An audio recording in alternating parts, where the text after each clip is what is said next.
Hi, I'm Steve Miletto from the Teaching, Learning, Leading K-12 podcast, a part of the Education Podcast Network, just like the show you're listening to now. Shows on the network are individually owned, and opinions expressed may not reflect others. Find other interesting education podcasts at edupodcastnetwork.com.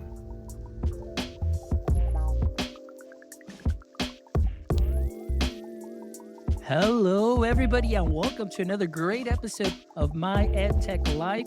Thank you so much for joining us on this wonderful Tuesday, or it may be Wednesday, depending on where it is that you are joining us in the world. But as always, thank you so much for making My EdTech Life part of your day, part of your listening pleasure. And as always, thank you so much for all the likes, shares, and follows. Thank you so much for subscribing to our podcast. Please make sure you visit our YouTube channel, give us a thumbs up, subscribe to it, and don't miss out on these amazing episodes with amazing guests having some amazing conversations. So thank you so much as always. And tonight I am really excited. I have an amazing guest, and I don't have a proper intro just because I'm going to let her introduce herself. But I first started following Kelsey probably on LinkedIn and then kind of a little bit on Twitter. But on TikTok, if you don't follow her, you definitely should because her content is amazing. So I'm really excited and kind of fanboying a little bit because when I bring people onto the show, sometimes I'm like, oh my gosh, these are people that are doing some amazing things. And I get to talk to them and we have a great conversation and they get to share their experiences and, of course, their expertise. So tonight, I definitely want to welcome or give a real warm welcome to Kelsey Marks. Kelsey, how are you doing this evening? Hi, I'm good. I'm really excited to be here. This is my first live podcast, so there's a first time for everything, and I'm ready to jump into the conversation tonight. Awesome. Well, I'm excited to get into the meat of that conversation. But before we do, Kelsey, for all our audience members who will be hopping on live or catching this on the replay, whether it's through their favorite podcast player or through YouTube. So, for those audience members that may not be quite familiar with your work yet, can you give us a little brief introduction and, of course, your context within your work? Sure. So my name is Kelsey Marks. I'm the director of resume services at educatedexit.com, and I am a former teacher and school counselor. I left the profession back in 2018, 2019, somewhere in there. I'd have to check my LinkedIn. It's been a little while, but I left the education profession for ed tech. I made the very traditional jump from this a school counseling role into a career services school counseling technology company, and I quickly found out it wasn't for me. I spent about a year and a half in that role before things took a turn with the pandemic, and I ended up moving away from that role. And during that time, I spent 18 months unemployed trying to figure out who I was. I was lost in my identity as a person, as an educator. I really had no idea what direction my career was taking at that point. Um, Fast forward to January of 2021, I believe it was.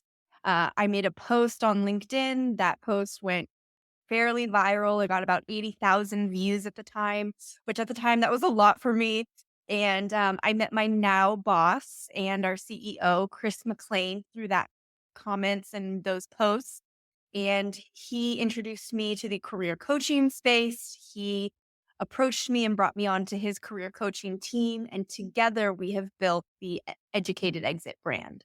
Wow, that is great. And again, seriously, I have been popping in the link already. Make sure you connect with Kelsey on all socials. You'll see that in the show notes, but I have just been putting in her Twitter, but also on LinkedIn. Make sure that you do follow and also make sure that you follow Chris because they put out some great content on the daily on LinkedIn. And of course, Kelsey also on TikTok. So before we get into this a little bit more, Kelsey, I want to talk to you. As you know, and through your experience, you see a plethora of educators that are coming and seeking your services. Mhm. Through your experience, what is maybe the current trend that you may be seeing from educators that are trying to transition from education into a different career path? Has there been something that really sticks out to you? I would say right now, the most alarming thing that is sticking out to me is the number of kind of scam per se career coaches that are passing themselves off as teacher career coaches. About 78% of our clients on any given day come from us after unsuccessfully using other career coaches. And that is something that really weighs heavily on my soul just because, you know, I've been in that position. I know how hard it is to hire somebody. I've been there, I've done that. And to feel like you haven't gotten everything that you were promised or that you're not seeing results, like that's just a really uncomfortable place to be in. And I would say that's kind of the most standout alarming trend that we're seeing right now. But I would say the second most common trend that we are seeing is the younger uh, teachers. So teachers more in the elementary grades as opposed to the middle school, high school grades. I see so many more elementary school teachers than I do the older grades, like I said. Interesting. Now, going back to your comments and your work that you did actually through in the education space, and then based on what it is that you're seeing, can you share just a little bit of maybe possibly your experience, if you could go that far back, just to hear a little bit of that and what motivated you to say, hey, you know what, maybe this isn't the right step to continue in the right path, and let me find something else. Because again, as you know, and we see it like, and I know we were talking about millennial Miss Frizzle, and so big shout out to Maggie for being a guest and also putting herself out there. So we were talking about some of the things that she has been talking about, and even months prior to Yeah. this, and now we're seeing those things come to fruition. So Yeah. can you tell us a little bit about your story, and then of course the stories that you hear from educators too as well, because I know that there'll probably be like a convergence there. Yeah. So when I was working as a school counselor, I was brought on to be the social and emotional counselor. And quickly it changed. I was tasked with leading all of that social emotional learning curriculum, well being of students, along with a lot of discipline. And I was not trained in discipline. I was not trained in handing down certain reinforcements, I guess is the nice way to say that. Or, you know, entering the school space to be, um, my husband at the time called it like the punisher. You know, I wasn't prepared for that in any way, shape, or form, nor did I receive training for that. So that was something that really weighed on me that, I was brought in to do one thing and another thing was happening. And I think that's very common right now, especially with the educators that I see. Many school counselors that I work with are also seeing those same issues. I would say also the same thing for principals. I see a lot of principals dealing more and more with serious behavior issues than school management. And that's really sad on multiple levels, but that's a different topic. I also dealt with a lot of respect issues. I was young at the time. I think I was 24 when I first started working in ed. I had a master's degree, and I had a lot of parents making comments and saying things like, why do I have to listen to you? You're barely, old enough to do this, or I have sons and daughters older than you. And that was really hard because again, like I have the degrees. I went to school to do this. I was hired to do this. I have a master's thesis in this. Like I can do this, but I also need you to trust that I can do this and let me, I don't want to say be the leader, but be the guide and the resource to help you through certain situations. Absolutely. And that's, I think, one of the things that you've hit that on the head, or the nail on the head, is that's kind of overstepping in that sense and not treating the teachers like the professionals that they are. A lot of micromanaging, a lot of compliance, and making sure that this is done, and you're filling in those check marks. And oftentimes, we forget that they are the experts. I mean, they have the degrees, like you mentioned.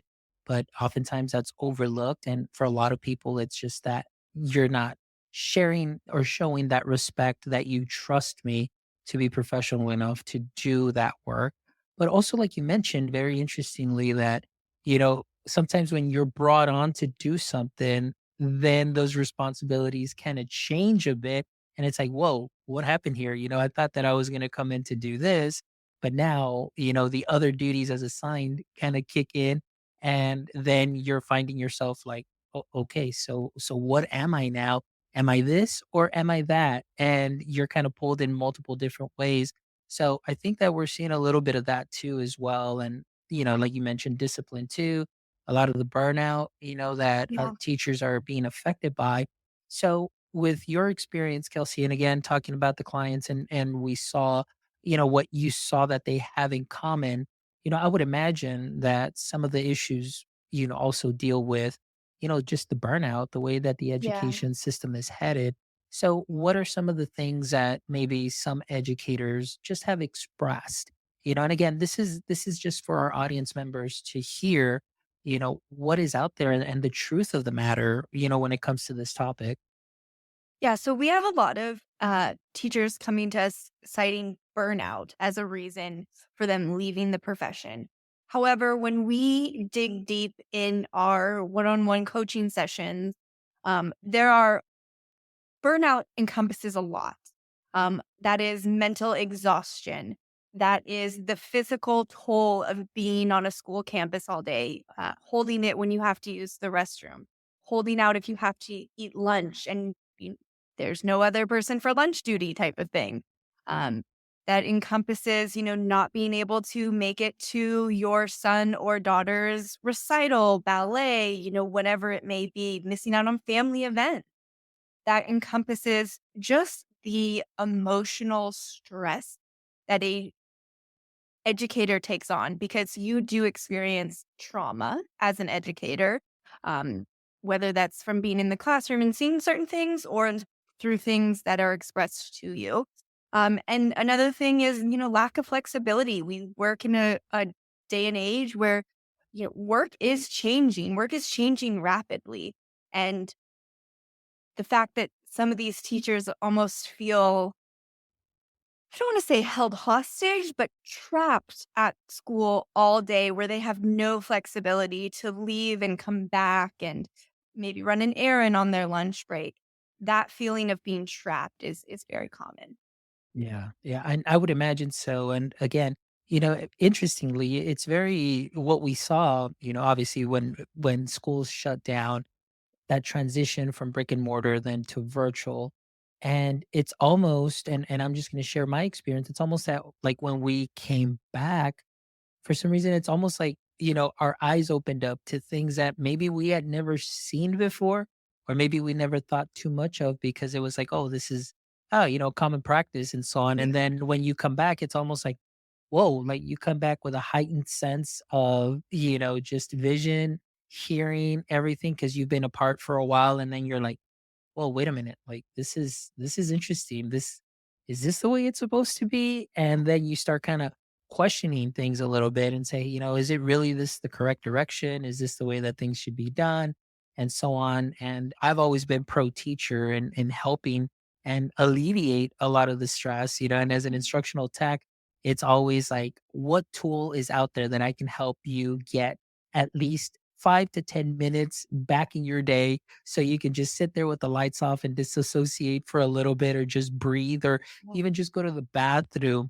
Yeah. That to me is a win. But, thinking like even my mentality of if I can give you 5 minutes just to go to the bathroom, I'm like, wow, like, is that really the conversations that we're Yeah. having? So it's very interesting, w- what we're experiencing right now.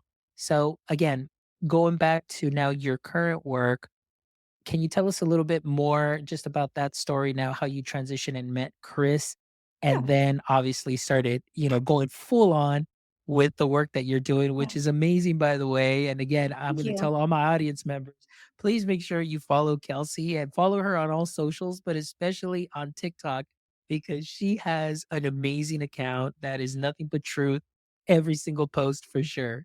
Thank you. Yeah. So I met Chris in January of 2021, and I posted on LinkedIn out of sheer just frustration. I was frustrated where I was in my career. I was really lost. Like, I was lost as a person, as an educator. Like, I didn't know if should I continue with ed tech? Like, should I continue with that journey that I was on? At the time, there was, still a good amount of, you know, options in that area, I should say, because pandemic was still top of mind for many people. But I also had this kind of internal struggle where I thought, hey, like they need people at schools right now. Should I go back into education? Like, am I needed? Like, should I do this? Should I take the risk and try and go back? Um, and like I said, I just posted on LinkedIn really out of frustration. I was at a crossroads where I had been applying for jobs a lot. I applied to probably over 100 jobs, and um, I either wasn't advancing in interviews, or I found a reason not to accept the job. The job was paying too low. Well, whatever it may be. And I just posted out of sheer frustration, like, what the heck? What's going on with the employer market? What's going on with the job search market? Why am I not making advances? Just sheer frustration, like I said. And that's how I really met Chris. He commented on one of my posts and said, hey, have you ever thought about career coaching? And um, I had a really strong career services background. Part of my master's degree was in college and career readiness. So I had some of that experience. I had worked at a ed tech company that served career services centers. So, all those things were in the mix for me. I had all that knowledge, and I started kind of training under him. He started coaching me. I validated many of his coaching strategies. So I used every strategy that we teach. I validated it. I went on interviews and I validated it. Um, I went through the entire process before I ever came on the team.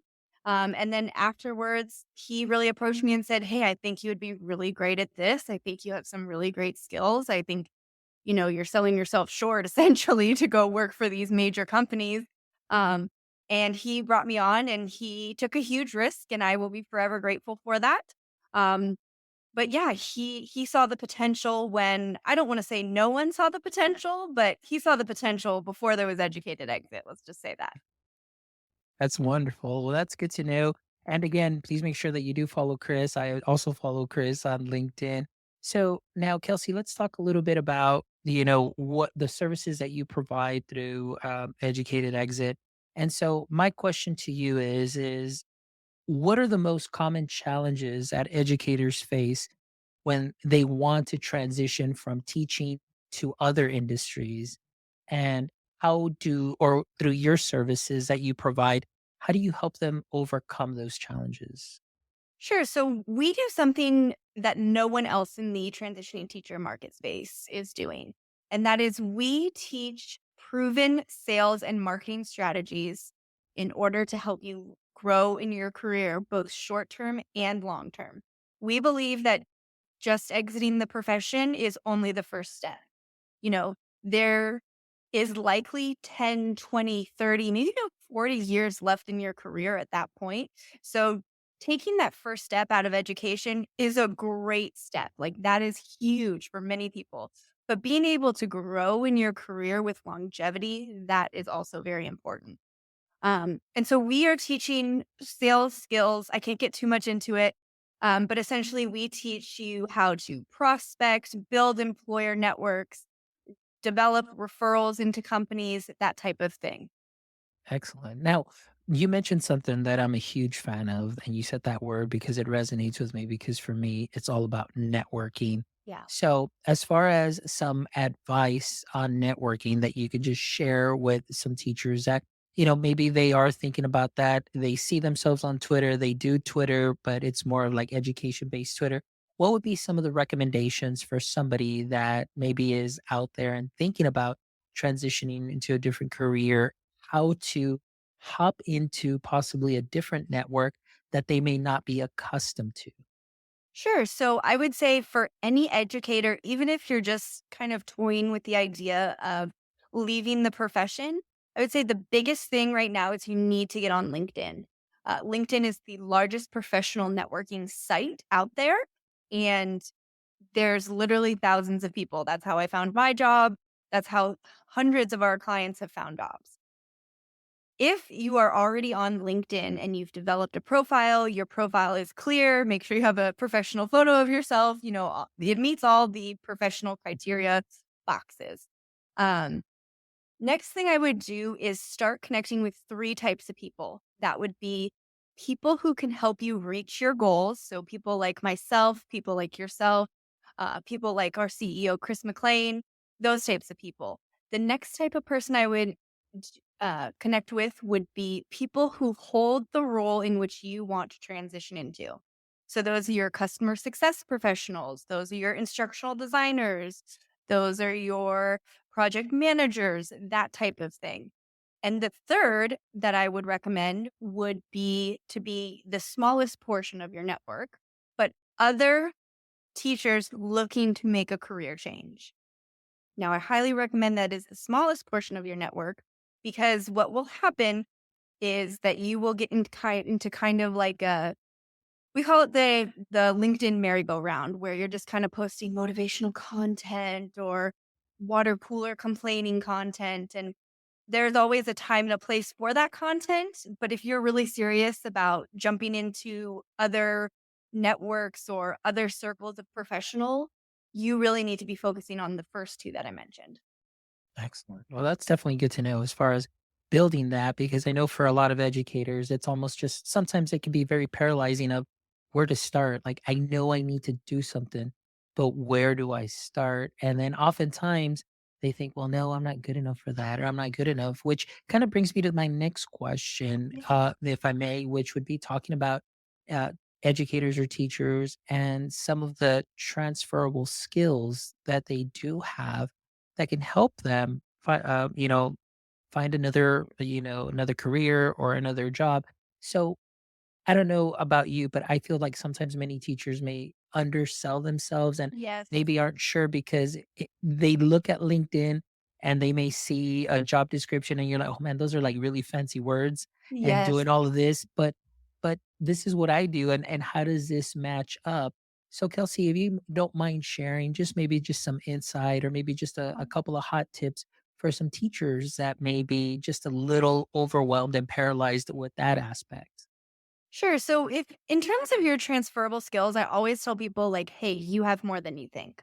And in terms of kind of diving deep into your transferable skill set, what we do at Educated Exit is we ask people to start evaluating their workplace values. So that is, what type of work do you enjoy? What type of work do you not enjoy? What type of work are you good at? What type of work are you not good at? Those types of questions really get you thinking about, hey, what are my strongest transferable skills? And I can guarantee you it's probably not classroom management or student behavior management. It's things like grant writing, it's things like customer service. It's things like stakeholder management, managing expectations, those types of skills. All those skills can be transferred into almost any other job, maybe other than grant writing. But yeah, I mean, those are highly transferable skills that you can take to any job anywhere. Excellent. And I think oftentimes too, maybe even just in the wording aspect, just again, and I know that there are other creators out there, and maybe you can, tell us what might be some flags of other creators that may say, "Hey, let's take a look at this resume and let's take a look at what you're currently doing." And sometimes they'll give advice like instead of doing this, do that, and so on. And with so much information out there, Kelsey, and a lot of other creators, and like you mentioned many people that may pass themselves off as these career coaches or resume writers for advice for teachers that may be seeking this service. Obviously I would recommend them to come to you just because of your content that you put out, but also just because of the results that you have proven to have, and seen who at least one person in common that you have worked with. but what would be some red flags for educators to watch out for as they're seeking services or seeking help to transition from their current role? Sure. So for me, the biggest red flag is anybody who's selling a resume template because a template means almost nothing without the right content. So people who are pushing these like ATS foolproof templates, um, that to me is just like the biggest red flag in the entire world. Um, the next thing that comes to mind, I would say, is someone who's not on LinkedIn and is not following the professional conversation in terms of recruitment, career transition, that type of all around conversation on a professional platform like LinkedIn. If somebody's not on LinkedIn and yet they're trying to sell resume templates or coaching services, again, that would be another big red flag for me. Uh, I would say my third and final red flag is somebody who has never worked with a transitioning teacher population before. One of the biggest things I hear from the transitioning teacher population is when they've used other coaches, they oftentimes they say, "Oh, well, they were on Instagram," or "Oh, they were on TikTok," and they say they're so and so, and they say they're so and so. And I thought I'd ask. I say, do you know if they've ever worked with the transitioning teacher population before? And oftentimes the answer is no. So if you're not understanding what's happening in the landscape, it's really hard to advise on where to go next.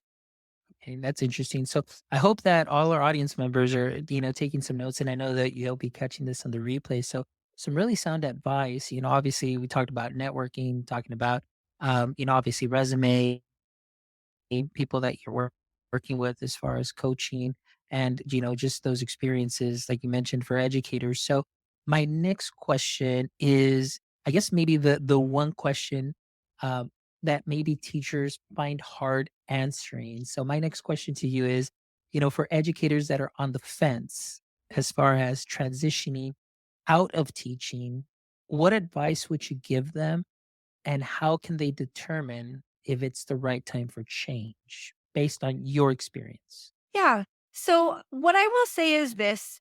Um, I'm really, really honest with my own career transition. It was hard, it was emotional, and it took a long time to get to where I am. I now have a director level role, but with some fairly good flexibility. I work from home, I make my own hours, that type of thing. But that's not going to happen overnight, right? Um, and you need to know that going in, and you need to have some very realistic expectations. I on LinkedIn try to always provide blunt, but honest and open conversation to the fact that the transitioning process usually takes 3 to 6 months. So if you're really committed to the process, like just know 3 to 6 months is the average. It could take shorter, it could take longer. I've seen it take 8 months. I've also seen it take 30 days. So just you have to be open minded to that. The next piece of advice I would follow or take for myself if I was back in that position, is I would really know your options before. So before you just, willy nilly accept any job outside of education, I would understand what your retirement benefits look like, understand how you roll that over, understand what happens to that. I often have teachers coming to me and asking me those questions. I am not a financial advisor. I don't know the answers to those things. I highly recommend that you seek that professional help somewhere else. But know the answers to those questions. Um, my next thing is understand the job market. Have a conversation with somebody outside of education, somebody who maybe you already know, like through church or through a family friend. Like, what is the job market like right now? Are people getting hired? Or I've heard about layoffs, that type of thing. Understand kind of where you are at in terms of expectation. Excellent. Well, that's good to know.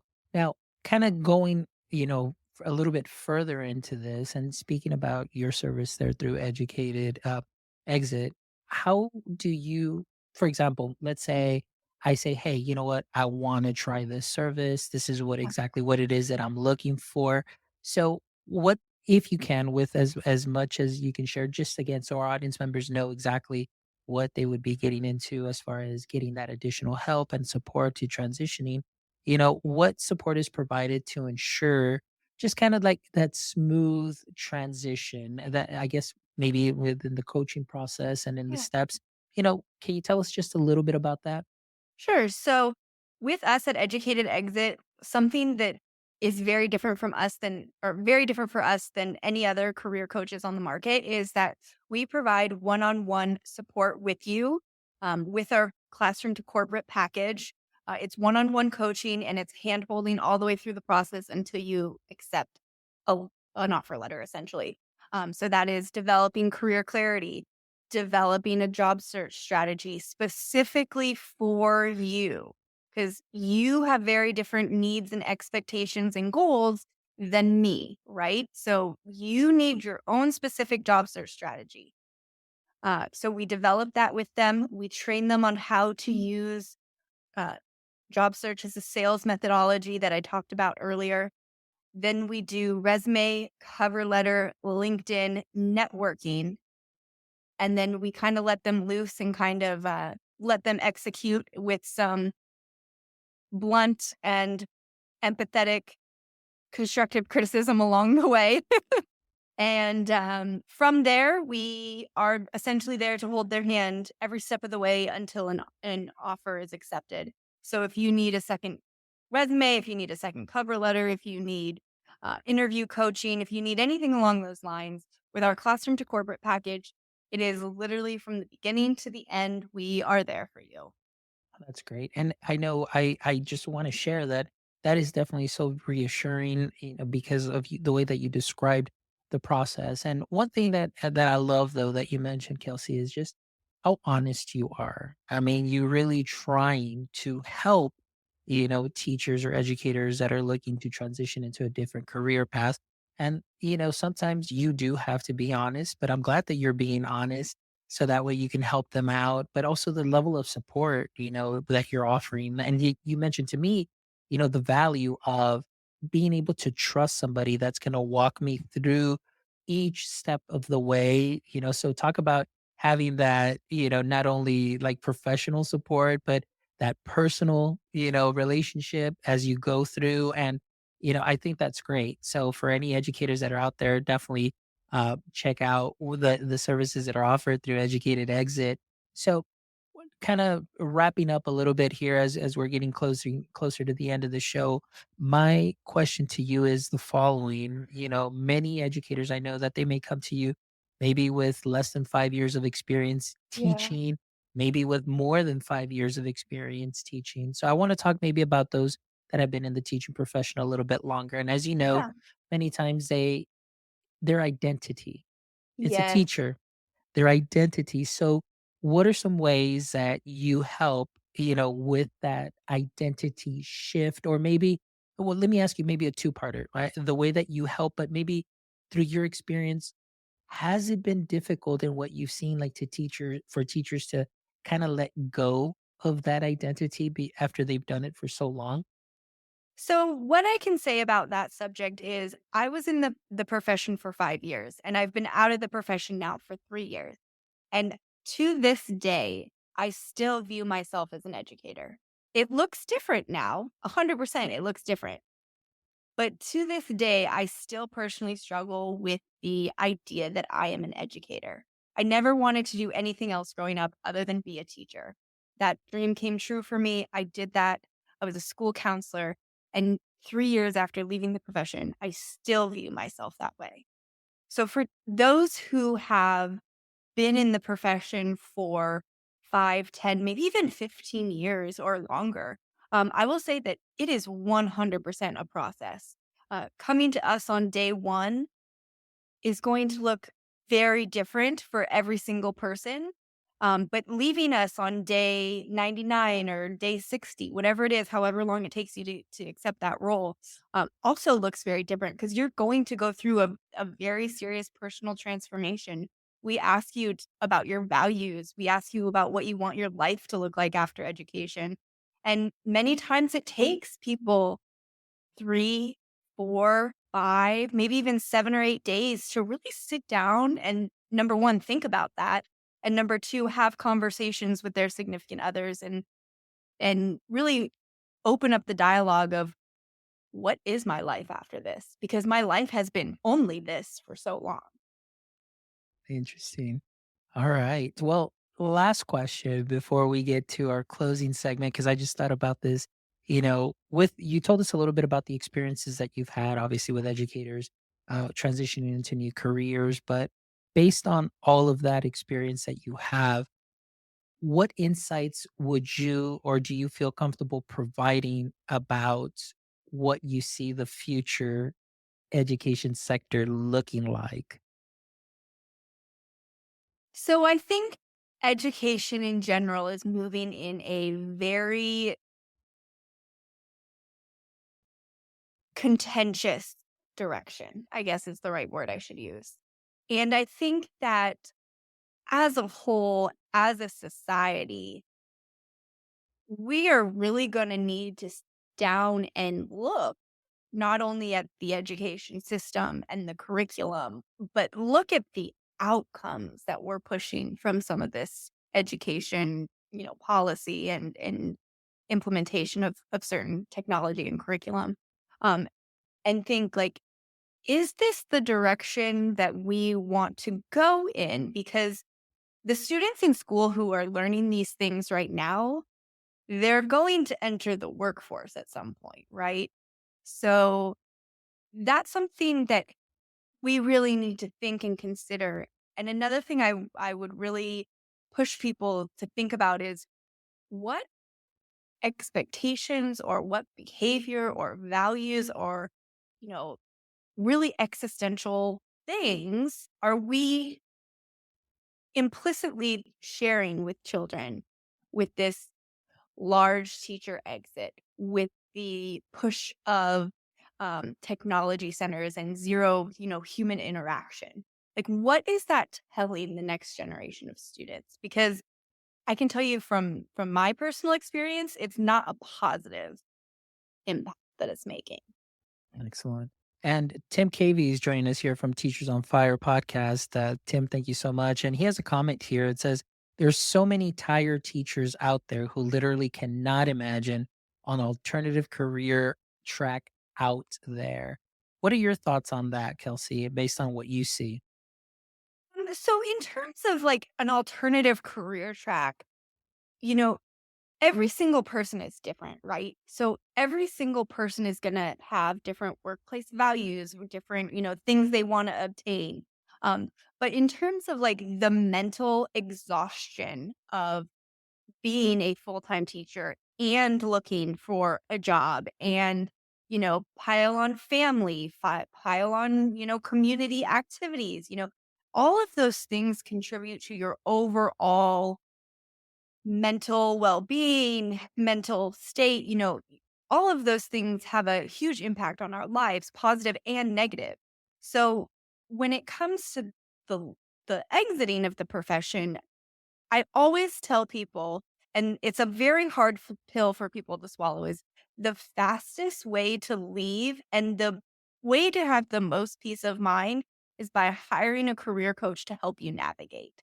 Because really, that person is there to help you, essentially wade through the waters, like I said earlier. Like we are there every step of the way holding your hand.